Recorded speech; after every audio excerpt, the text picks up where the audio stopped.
what we see now is that flexible working actually does work. And it's not just a mummy track or a second best.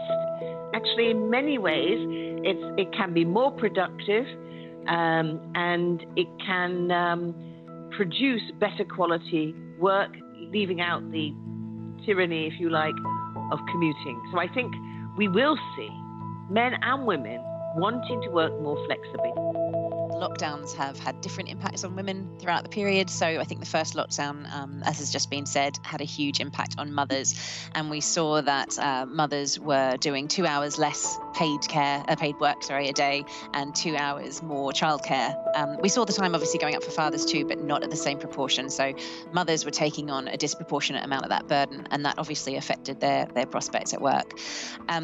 We also found that mothers were 1.5 times more likely to have lost their jobs during the first lockdown, and all of these things that are also in the way of women generally, the barriers, the pay and progress issues, the biases, obviously they're all still there, and they're being really inflated by COVID and what's going on. The second lockdown really was around different sectors, and there was a real gendered impact on that. So women tending to predominate in hospitality and in retail, those sectors were shut down, whereas manufacturing and construction, where men tend to be more populous, were still open.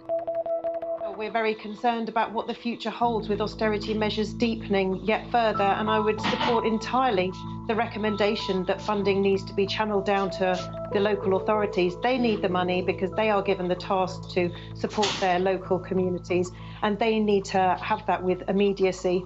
What we've seen from the government as a response to date during COVID has been pockets of money, but they've been piecemeal. They've had deadlines attached to them where it has to be spent by, certain dates. And that hasn't allowed for planning or any kind of reassurance that frontline specialist services can run. And it is absolutely critical that that money does get down to the local authorities.